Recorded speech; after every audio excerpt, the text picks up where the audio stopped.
Coach Garvin, how's it going? All is well. All is well. Hey, tell me this. I never knew this. Lavelle or Lovell? Lovell. Lovell. Yes. You know, I've been calling you Low. Exactly. I thought it was just a nickname you gave me. No. I just took it as a It's nickname. just like I call Louisville.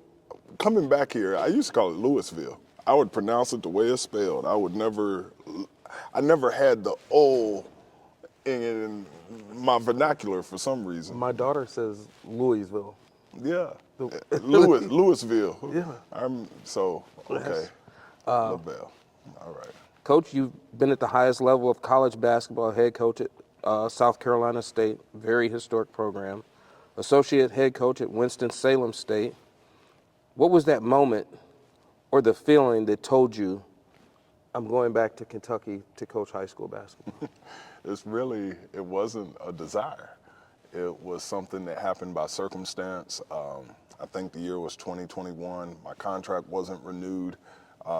That's a real fancy way of saying that they didn't want me there anymore. Took me a long time to say that. I even still struggle with it. But they didn't want me there anymore. It was after COVID. This is something that a lot of people don't know that I'll tell you. And it's going to be in my book. I do have a book coming out. But I got a DM from a former Mr. Basketball and someone I went to school with at Eastern Kentucky University and asked me would I be interested in coaching high school basketball here in Lexington. And I told him I never thought about it. But after being let go at South Carolina State, I felt like I was living in a fishbowl. Everywhere I went, people would say, Coach, they did you wrong. Coach, what are you going to do next? Man, I'm born and raised in Kentucky. I was ready to come home, to be honest. It wasn't nothing more than that. If another job would have came up in the South or a college level job that I was okay with taking, I would have probably took it. But I had one solidified job offer and it was a major, major pay cut and I didn't take that job. So I came back to Kentucky, ended up at Dunbar. A lot of things happened at Dunbar. The students were great. The community was great at Dunbar. There was a lot of internal things happening at Dunbar.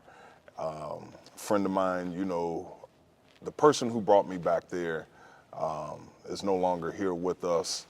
And so I needed to take a year away. That was after almost maybe 20 straight years, 22 straight years of coaching, 25 years of coaching. I never had a break. I needed to step away for a season. I thought it was the end, Lavelle. I didn't know I was going to get back into coaching.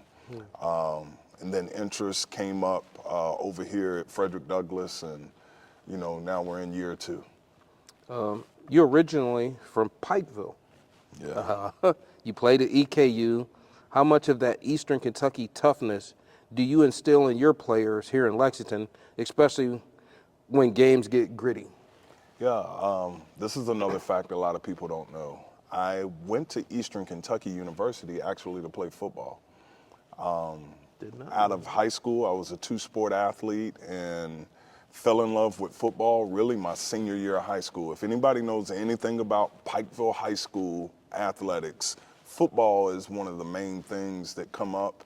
At the time when I was in high school, we won 3 straight state championships. I actually played for 4. My senior year, I led the state of Kentucky in receiving.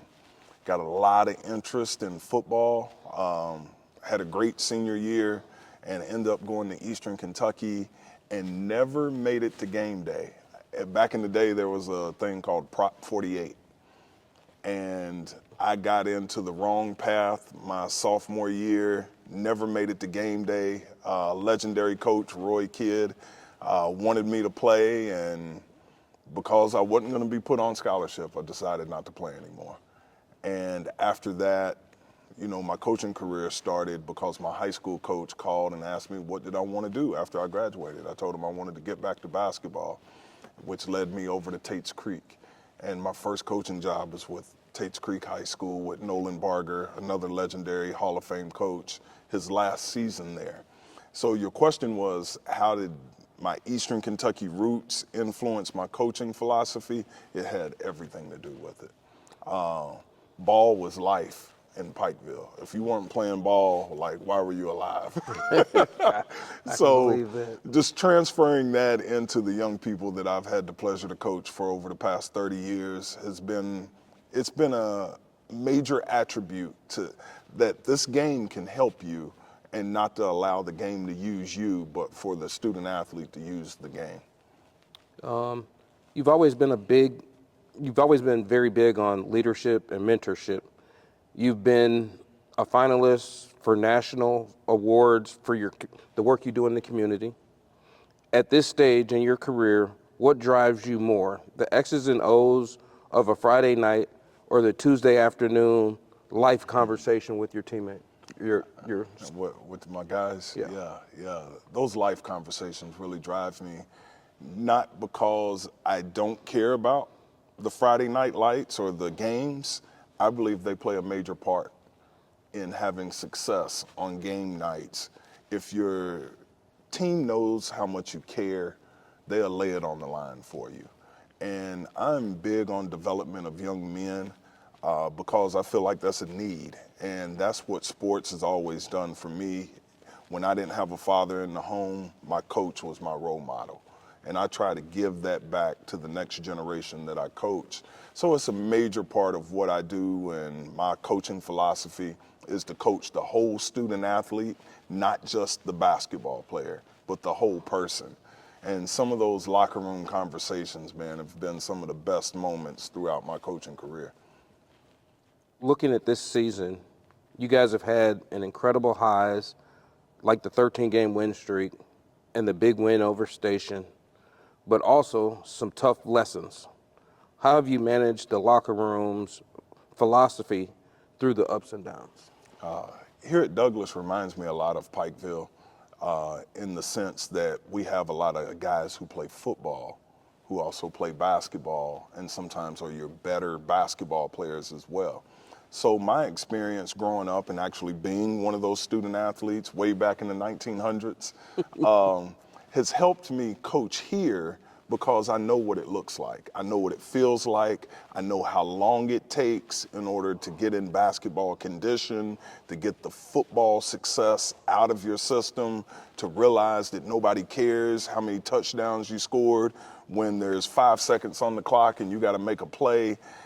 It takes time for kids to get out of that mode.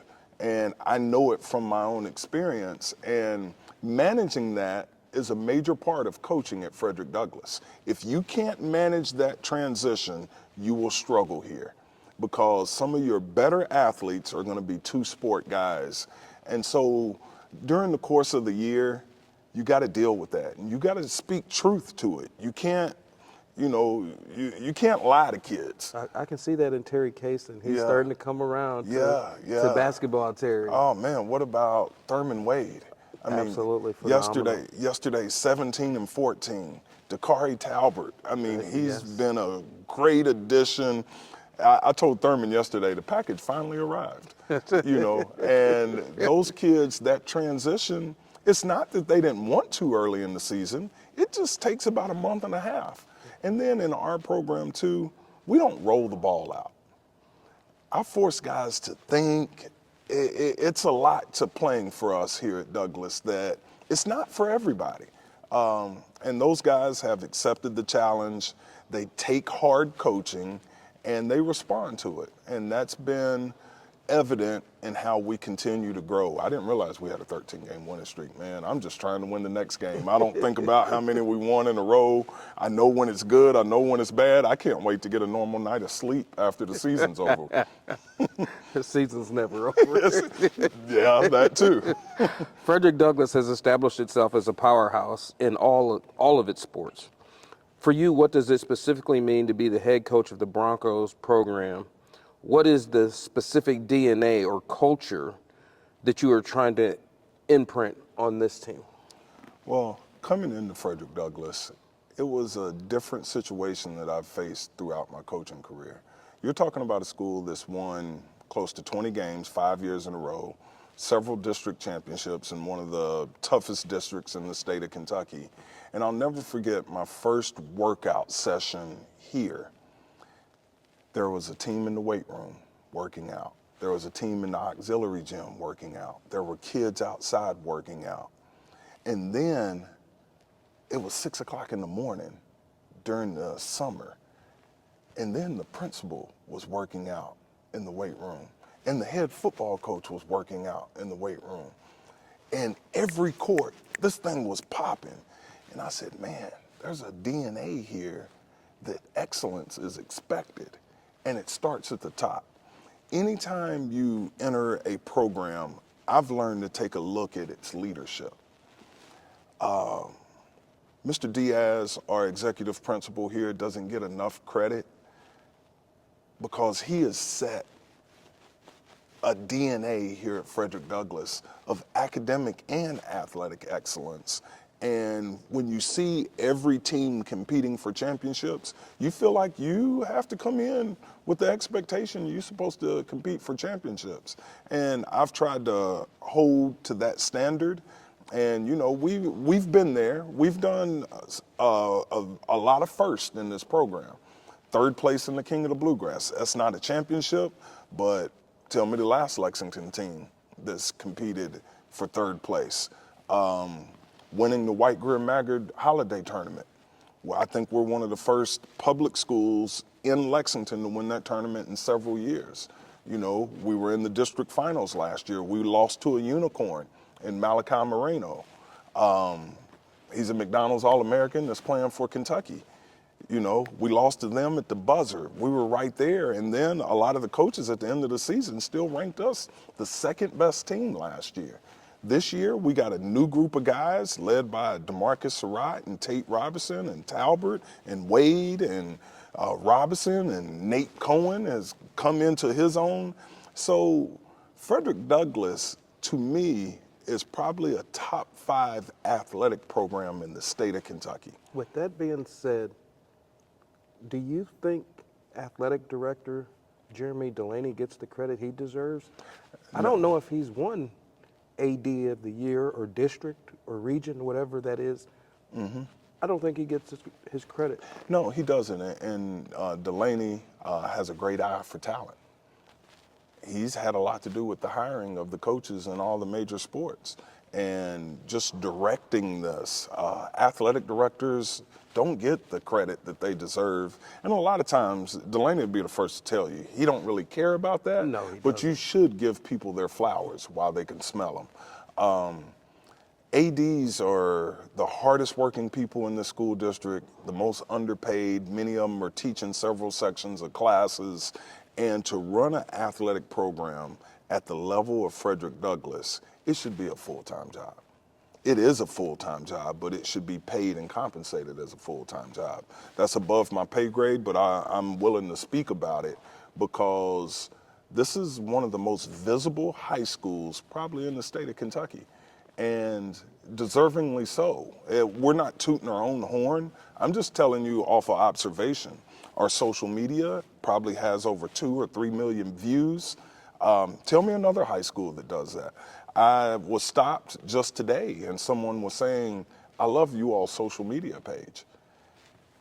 That matters in today's day and age of athletics. And if you check our football program, our basketball program, baseball, track and field, they're all performing at the highest level.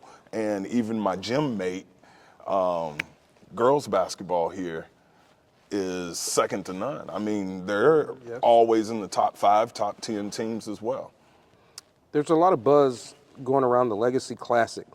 Can you talk about the significance of this event for your program? Is it just another game on the schedule? Does it play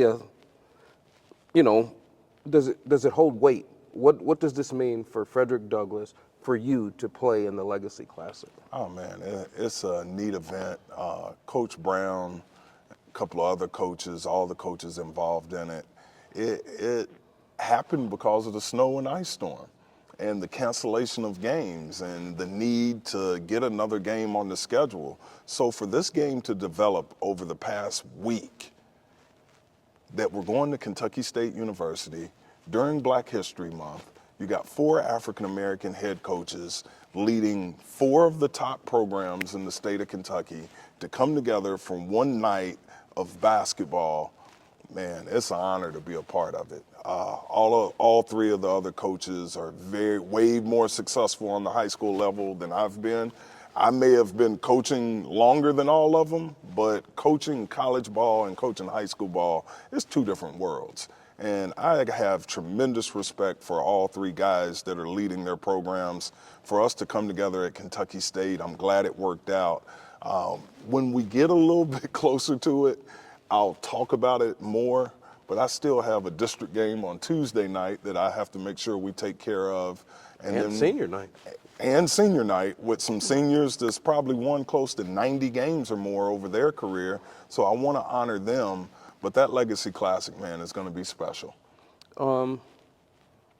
Every year, there's a debate where the 11th region tournament should be, whether it's EKU, whether it's Memorial Coliseum. Why don't people throw out the Exum Center down at Frankfort? I mean, we've got 4 teams down in Frankfort that are in the 11th region. Why not put that in the mix? Yeah, I'm not sure. I don't get caught up in it. I'm an Eastern Kentucky guy. I like it at a high school. I may be in a rare number that actually don't mind playing at Dunbar. But I will say this. Why not Douglas Park? I don't know if the park is big enough. Right. But I don't care where we play it. I don't get into that debate. I think regional championships, when you're in the small gyms, it gives a whole different feel to it. Being a native Kentuckian, growing up in the 1900s, like I reference often, the high school gym was the essence of high school basketball in Kentucky. Now, going to the college gym, I don't care. If I'm in the region tournament, I'll play you anywhere. I just want an opportunity to compete for a region championship and go to the Sweet 16 and play in Rupp Arena and have that experience. The debate on where, to me, it really doesn't matter. You got to go out and win the game. The high school court versus the college court, it's different dimensions. I would like to play on a college court before the regional tournament, but you don't get to play on the college court unless you make it to the region tournament before you go to Rupp Arena. So it's a lot to it, but I really don't care where we play. I just like for it to be fair for all. Can it, all of us, can it be the first time that we play on that court? Or do some teams get to play on that court before other teams? Some do. Yeah. Well, I know quite a few. Yeah, I do too, but no names. I know coaching is a 24/7 job. It's a grind. What does Coach Garvin do to decompose? Are you a golfer, a fisher, or is it just family time? It's really how I decompress. I like to watch athletic events. It's changing as I get older. I like to fish, but I'm not a fisherman. But if anybody wants to take me out on a boat, I could go spend the day. I'm putting my pitch out there now. Call me. I will tell you yes. I don't have a rod and reel, not anymore, but I like to fish because that's what I did as a kid, living on a river. A river used to be right behind my apartment growing up, so I spent a lot of time on the riverbank fishing, so I still enjoy that. But now I have a grandson. I like to spend time with him. I found myself going to 3-year-old basketball practice. I think he's going to start T-ball here this spring. I see myself being more involved in his development. There's nothing like being a grandparent. There's nothing like it, man. Nothing like it. And he gets everything he wants, and then I give him back to his mama. But it's cool, and that's what I see myself doing more of in the future. Speaking of family, how's your wife and your children influenced you in your coaching style? Do they give you feedback after games? Oh, man. Yeah. If anybody has known me, they know that right behind the bench sits my daughters and my wife every game, and they've been there through it all, man. They get me emotional thinking about it because I've taken them on a ride, really. The other day we were in Bracken County, and I said, babe, stick with me. I'll take you places. We're up in Bracken County. But she's been there for the whole journey, and the commitment level, they're as committed to this as I am. And the year that I set out and I asked them, should I get back into it? We had a family meeting, and they were like, yes, you're a coach. Go coach. And my youngest daughter, she goes to U of L. She'll drive down for a big game just to be here. So the feedback is funny. After we win, they know that I'm willing to talk. But when we lose, they give me a day or so. And my 24-hour rule. Yeah, a 24-hour rule. And my oldest daughter actually is a high school algebra teacher at Bryan Station. Okay. So Yeah. see how that world collides? So she's over there defending her father at Bryan Station, and we try to give her bragging rights. And so it's fun, man, but it's been a family affair since day one. I will tell young coaches that if you do have a family, involve them in what you're doing and make sure that they feel welcome to be around, and it's made a difference for my family. Who is the one person that's influenced you, whether it's a former coach, family member, mentor? Who's that person that has given you that vision? The first person, I would mention is my high school coach, Ken Trivett.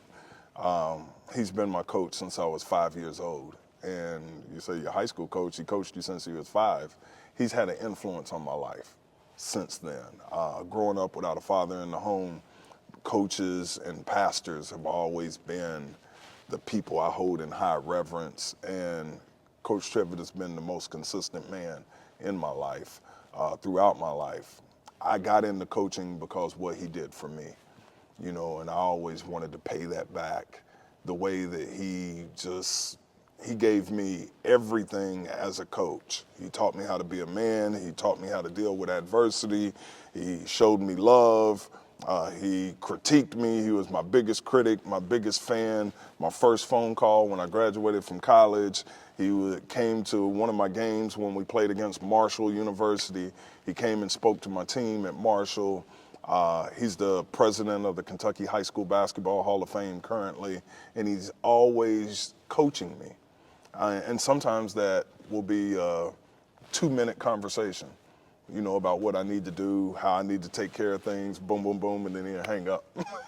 But he's involved me in a lot of things that I wouldn't have had the opportunity to get into if it wasn't for him. Secondly, my mother. My mother passed away in 2011. She laid it on the line for me, man. She allowed me to be coached. And you know how that is, having a son that's been under other people's tutelage. Sometimes you have to let them face adversity.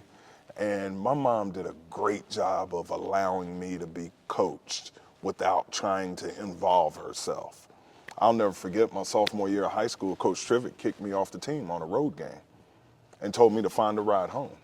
Now, in today's time, he would have been fired, okay? But then, I'll never forget, and I tell this story, I go, after the JV game, I'm walking out, the varsity's warming up, and I was like the 7th man on varsity my sophomore year. I'm walking to the stands, and my mom said, what's going on? And I said, he just kicked me off the team. And I said, and he told me to find a ride home. She packs up her stuff, and she says, good luck. She leaves. I couldn't ride with her. She was like, he told you to find a ride home. He didn't mean for you to ride with me. Find a ride home. I found a ride home with a friend's family. This is when we took the yellow school bus to away games. The next day, my mom's driving me to practice, and I'll never forget this. She doesn't turn off the car. And I said, Mom, aren't you going in to talk to him? She said, that's your problem. You go deal with it. Yeah. She says, all I know is he's been in your life all of your life, and if he told you you was wrong, you were probably wrong. So you go figure it out. Here I am today sitting at mid-court at one of the top high schools, not in the state, in the country, coaching because of moments like that, that my mother allowed me to be coached, and that's what I'm trying to pay forward. Yeah. Coach, good luck on senior night. Thank you, man. Good luck in the Classic. Good luck in district and region. I appreciate you having me, as always. Yeah. God bless. Thank you, brother.